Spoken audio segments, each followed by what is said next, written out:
like he mentioned, we have a soil pit. It was dug to about a foot, and then sand and soil was layered, so you can kind of see that a little bit. Unfortunately, again, the conditions were not the best, but what we have, it's a case 330, Turbo Till 330, a Salford unit, and then we have a John Deere unit out here that we're hoping to show you some differences out here. Again, the conditions were not the best, so we'll work with that. So let's start with residue management. Why is it important? Well, we know this, that it can impact next year's crop just from different aspects, different things. We'll talk about these in a little bit more detail. Equipment operation, you know, if you have residue piled up in an edge or something, you know how it can just mess up with your planting operation, tillage, anything else. The other thing that it's really important is that can affect soil erosion and infiltration. Notice I'm not talking about runoff in here, I'm talking about infiltration, and we'll talk about that in a little bit more detail in a second. And the other thing too is that one of the take-home messages I hope that you take with you is that crop residues are a resource. They're not trash, okay? If you think about an average corn crop, I mean, it's not a high-yielding one. It contains 60 pounds of nitrogen per acre, 25 pounds of P2O5, and 100 pounds of K2O potash. Soybean, similarly, 45, a little bit less, 10 and 35. And the other thing too, it's, you know, there's a lot of interest right now with soil health, soil quality type stuff. Provides a lot of organic matter. You know, as plants photosynthesize and capture carbon from the atmosphere, they're going to be putting that into the ground through the root system and just that biomass on the surface. And if you look at the soil pit in here and throughout the day, especially the one from NRCS, he's going to be talking about that. You can see the biopores that are formed either by biological activity that are, you know, really promoted by soil organic matter and the root channels, and you can see how our organic matter gets into the profile and helps with soil hydraulic properties and fertility and all these kind of things. Here's some data. This is actually a little bit west of us from Nebraska, but just wanted to show you this quick, share with this about talking about residue. Where they had a 4-year study and they were looking at corn and soybean yield. And so what this guy did, so we have yield up here on the vertical, and then we have residue amount on the horizontal. So what they did is that they have 4 levels of residue. One where it is 0, where they took all the residue out. Then they have one that they left only half of it, 50%. One where they left all of it, 100%. Another one where they actually took the 50 from here, put it on top of the 100, so they had 150, right? And so what you can see in these 4 years, there were some years there were no differences, right? In other years, there was some difference, and the difference was that there was an increasing trend in yield with increasing amount of residue on the surface. Now, having said that, though, it's a little bit different conditions here, climatic conditions, but it's showing the benefit. These guys were able to attribute these increases on those years that they measured those increases to 2 factors. 80% of that was attributed to 2 factors. Anybody care to guess what those 2 might be? Moisture and temperature. So yes, temperature, when you have a lot of residue early in the season, will delay your emergence, but later on, if you have a hot and dry summer, it's actually going to help keep those canopy temperatures low or lower, and it helps with evapotranspiration. It makes the plant a little bit better at evapotranspiration. Now, having said that, though, a lot of times we see data like this. This is actually from some experiments that I'm conducting at 3 locations around Wisconsin. And we have 2 tillage systems. We have a no-till system, and we have a conventional. That's a fall chisel and a soil finisher in the spring. Fall chisel, I said, right? And this is just 2013. This site has been in place for, this 2013 was the 4th cropping year on that one. We expanded that to these other 2 locations. So this is the first year for these 2 locations. Marshfield, the name says it all, Marsh Field. It's actually a location that is really wet, has a lot of drainage issues. So that basically you can see the yields were pretty poor and no difference in the tillage. Now if we look at the other 2 locations in Arlington, those are some prime silt loam soils in Wisconsin. Pretty high yielding, significant difference where the no-till was actually lower than the conventional system. Similarly, in Lancaster, this is actually in the southwest region of the state. So this is the driftless, right? Soils that are prone to erosion. Same trend, no-till, significantly lower than your conventional, okay? And I'll say you a little bit more about that. The other thing we're doing was actually looking at root strength. And so what we're doing is that we come with this contraption that we attach to a corn stalk, and then we measure how much force it takes to pull it out of the ground. So that gives us an indirect measurement of the health of the root, I guess, how good the root system is. Conventional, no tillage, 3 locations. Marshall, again, no difference. We look at Arlington and Lancaster, a little bit more force required to pull those roots on the no-till system. That could be 2 things. That could be that soil's a little bit denser, and that also could be that the root system is a little bit healthier, I guess, or more aggressive, or a combination of those 2, okay? Now, let me talk about this differences here real quick. It drives to the point, I think.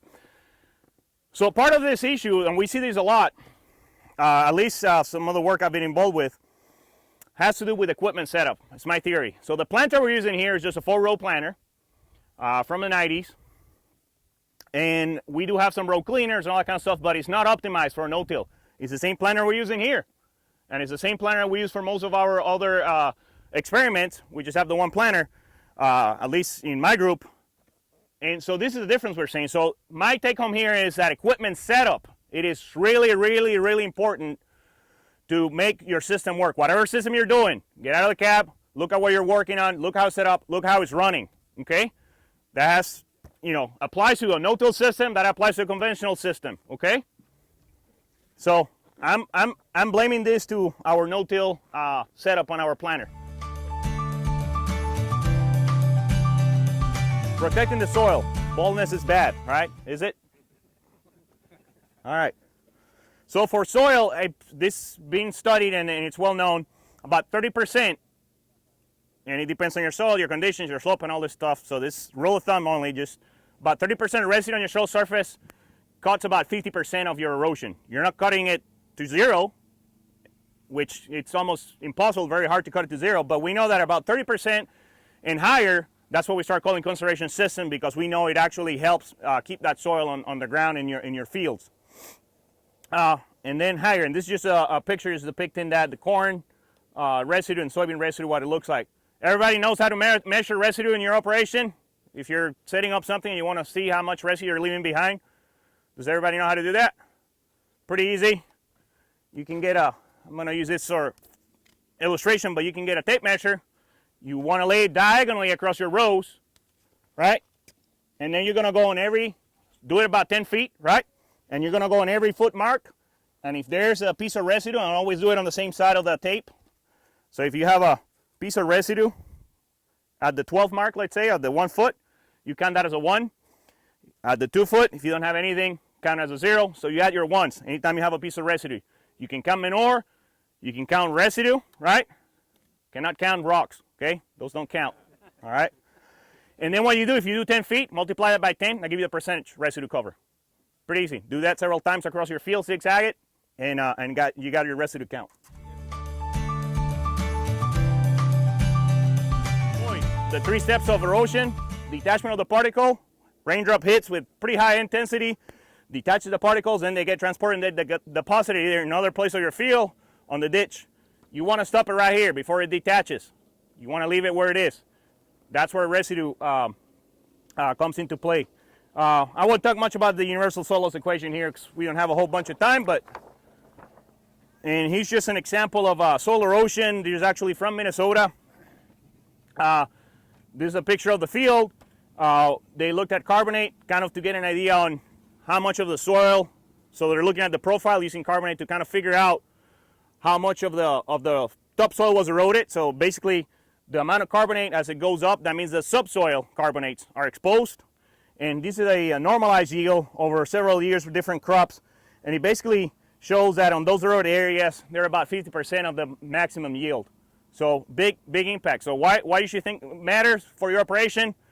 It decreases your yield. Another thing that's happening, not only are you losing all your nutrients when that topsoil gets eroded away, but the depth of your profile, where you're storing water for your plants, your plant level water gets diminished, right?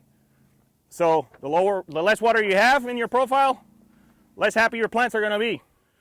So here's an example. If you want to kind of estimate, this is what I'm thinking of doing, and maybe thinking, well, you know what, I might want to change the setup or what I'm doing, my operations, how much residue am I leaving on the ground. So this is just kind of an example. So here on the top is basically just some example operations that I have listed here, and then residue from corn, residue from soybean, and this is percent, but divided by 100, so it's just a fraction percent. So after harvest on corn, you usually have about 90 to 95% residue left. Soybean about 80 to 90. That shows you the nature of the residue. It's different, right? After winter decomposition, you'll have about 80 to 90 with corn, 70 to 80. Again, these are just kind of guidelines. They're not the law, I guess, if you will. Moldboard 2 to 7, chisel with twisted shanks 40 to 50, so on and so forth. The other point is, anytime, like I say, anytime you do an operation in the field and you put equipment down there, it's going to affect the amount of residue. You're working the soil, even with a planter, okay? And that's usually what we do with no-till. We're trying to do a one-pass operation where we have the planter set up for doing the tillage, essentially. So here's an example on a conventional system with corn harvest. I'm actually using just the high range for simplicity times 100. So we start with 100%, right? After that, we have 95% left. So I'll take that. I did a full chiseling. So 95%, or that 95 times 60, which came, where's my full chisel? I use the one with the straight shanks, so 60, right? 57% left after that. Then some winter decomposition, so I take that 57 times the 90 from the winter decomposition. Spring disc, so on and so forth, 36. Planter, then I do a field cultivation, so I have a 29%. So fairly typical, at least in Wisconsin. Pretty close to that 30%, but remember I was using the high range on these. So something to think about. This might help you to kind of figure out, well, what, I might want to change this or change that, and look at what might be left in your field. So kind of a simple way, back of the envelope type calculation that you can do to look at that kind of stuff.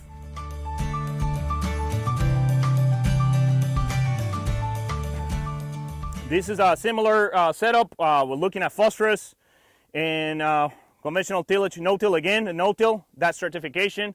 So depending if you're having where your sufficiency index for phosphorus land, that might mean you might have to sample a little bit different compared to a conventional system, right? You might have to do a 0 to 2 and then 4 to 6 and see if you have that problem. In a conventional system, that's a little bit more straightforward to do that with, because you have that incorporation in there. Got a little spike in here. Anybody maybe venture to guess what happened in here? That's about 3 inches away from the row. Fertilizer ban. That's right. That's my guess too. So great minds think alike, right? Now, having said that, though, if we look at loss of phosphorus, this is an average over several years. Moldboard plow, no-till, chisel plow, and ridge till. Obviously, the higher the disturbance, the higher chance of losing phosphorus out of your field. This is actually in runoff, erosion. So, but you can still have some tillage system that don't lose a whole bunch of it. This is a no-till, chisel plow, and a ridge till. So it's about thinking about what you're doing out there and managing your tillage properly. Fertilizer incorporation, you guys might have heard about this, the 4 R's. I think you're going to hear more about it next door. But this is about placement. A 2x2 band for phosphorus is actually recommended just because it can be bound to the soil rather quickly. So if you do a broadcast, that phosphorus is not going to be as available. If you band it close to your root system, it's going to have less of a chance because it's concentrated to bind to the soil, and it'll be more available to your plant. So this is why we recommend this. And next bit, they'll talk about this. And here's an example talking about that. We're looking at a broadcast banded, nothing applied. So this is the control. When you broadcast 4% above control, 80 pounds per acre. When you just band 40 pounds, you get a 10% increase.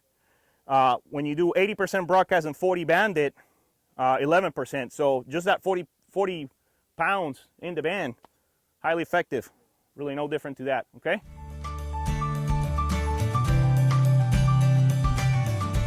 So like I said, we have 3 different pieces of equipment here, very different, and we're not really here to compare them like I stated, but we're just trying to look at their action. So if you look at the profile here and you look at the layering, you can see that there was very little disturbance of these layers, right? You guys can see that all the way across. Those orange stakes are actually showing the bottom of the sand layer, right? So I went out and measured how deep these tools were going in the soil, not in the pit, because this is just sandy. So obviously the density of this was lower, right? And so they actually all went about 3 inches, 3.5, so not very deep. So think about how these soil conditions were. Fairly compact, because we had equipment going back and forth. We had an excavator out here, we had bobcats, we had tractors, all that kind of stuff coming out here. So this was very compacted, some compaction over here, right? Now we're going through this area that it's fairly loose. How long are these implements? Fairly long, right? So as they're floating across from here, it's basically they were being held up. So unfortunately, because of the soil conditions, we didn't get a lot of action like we wanted in the pit.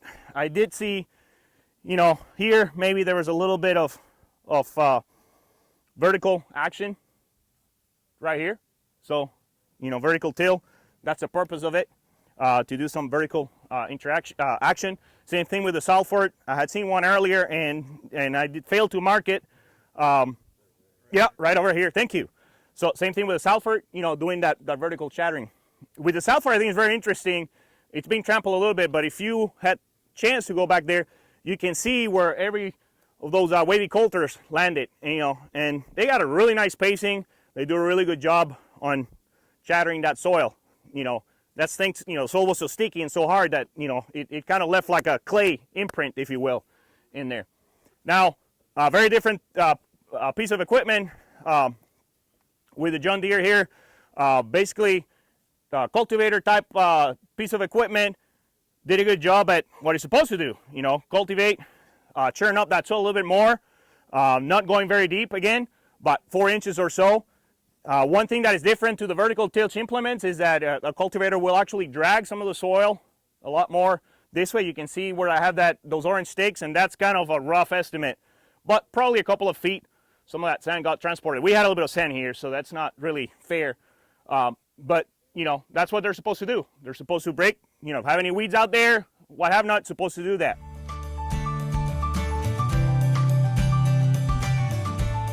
So another comment I want to make too about residue incorporation that I failed to mention.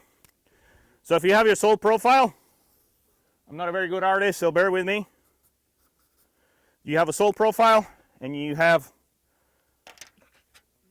bless you, and you have residue here. What you want with that residue is actually to be kind of like so, or on the soil surface, as opposed to being completely buried in the ground. The reason for that being is that when you get a rainfall event, right, and water starts getting on the soil, these pieces of residue that are in the ground are going to basically act like a wick. So water is actually going to come and flow through there, and it's going to help that water infiltrate into the profile. And that's with any type of residue, not just corn, but it could be wheat, it could be soybean, anything else. Soybean, for the most part, you know, I'm inclined to leave it alone. Now, if you have residue that's laying completely buried, I mean, this will happen, but you want to minimize the amount of that buried, so you want to have some stuff showing on the surface, right? Water's going to infiltrate into the profile, it's going to hit that residue, and basically that, if you think about it, that's going to form a little pocket in the profile. That's going to impede water flow, right? So for that water to go through that residue, it has to saturate the above portion of that soil profile. So guess what's happening? You're starting to have ponding over here, so your risk for erosion is starting to go up too, right? And that water is not going, and then it's going to run off. It's not going to your profile where you want it for your crops, right? A good crop of corn, soybean needs about how many inches of water a year? 24, right? A good deep soil profile, you know, if you're thinking about corn, how much water do you think it'll hold? About 10 to 12 inches, fully recharged. So you start a spring, if it's fully recharged, you have 10 to 12. You're missing about half of your water, if not more. So you want to make sure that all that rainfall that you get during the growing season counts, right? So you want that water to go into the profile and recharge that soil profile. So essentially you want that water to go in, not find an area where it's impeded the flow, and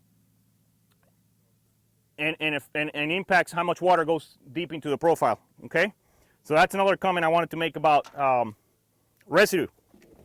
Any other questions or comments? How does it affect germination? Okay, germination. Residue? Yeah, so the interaction with residue and germination is actually going to be mainly related to temperature, the soil temperature. So we know with these dark soils, you would like to have a little bit of that soil exposed so that soil warms up quick. All right? So on a no-till scenario, that's what I was talking about in my case. That no-till is not the planter I'm using is not optimized for no-till because it's not opening, in my opinion, a big enough swath to let that soil warm up. So if you have your soil completely covered with residue, it's going to take it longer to warm up. And in some cases, maybe even dry it up a little bit if you have drainage issues and you don't have a tile drain. Amounts of residue. Yeah, to a point, the main thing would be to make sure that you take some of that residue away, but it's mainly going to be two factors: your soil type and the moisture at which you're planting. And then obviously the setup on your planter is going to be critical for that. But as long as you move some of that residue away, it should be fairly even. Then, now the setup of the planter, if you have more residue, that's going to affect, your depth and all that kind of stuff, just because how your equipment's traveling through the ground.